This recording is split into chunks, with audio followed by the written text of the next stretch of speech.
Praise the lord. ఈరోజు దేవుని వాగ్దానం కీర్తనల గ్రంథము 115వ అధ్యాయము 15వ వచనము. భూమి ఆకాశములను సృజించిన యెహోవా చేత మీరు ఆశీర్వదించబడిన వారు.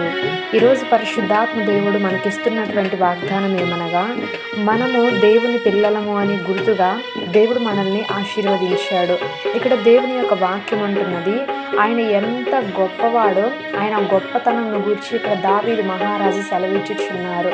ఏమని మాట్లాడుతున్నారనంటే, భూమి ఆకాశములను సృజించినటువంటి దేవుడు, భూమిని ఆకాశమును సమస్తమును కూడా కేవలము నోటి మాట చేత కలుగజేసినటువంటి దేవాతి దేవుడు మిమ్మల్ని తప్పకుండా ఆశీర్వదిస్తారు అని దావీదు సెలవిచ్చుచున్నారు. ఈరోజు మీ జీవితంలో కూడా దేవుడు నన్ను ఇంకా ఆశీర్వదించబడడం లేదు అని మీరు ఇంకా కృంగిపోయి ఉన్నారా? ఇంకా దిగజారిపోయి దేవుని ఆశీర్వాదం కొరకు ఎదురు చూస్తున్నారా?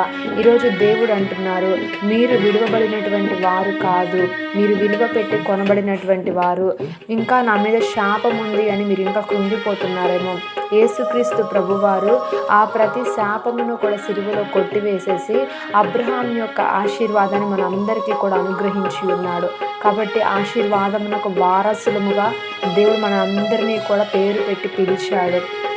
ఈరోజు నీవు శాపంలో ఉన్న వ్యక్తివి కాదు, నీవు దేవుని చేత ఆశీర్వదించబడినటువంటి వ్యక్తివి. ఇది గుర్తుపెట్టుకోవాలి. నేను యెహోవా చేత ఆశీర్వాదం పొందిన వాడను అని గుర్తుపెట్టుకోవాలి. కాబట్టి దేవుని యొక్క ఆశీర్వాదము మన కుటుంబం మీద ఉన్నంత కాలము కూడా ఎన్ని శోధనలు, ఎన్ని కష్టాలు మన జీవితంలో ఎదురైనప్పటికీ కూడా వాటన్నిటి నుండి కూడా దేవుడు తప్పించి శ్రేష్టమైనటువంటి మార్గంలో మనం దేవుడు నడిపిస్తాడు.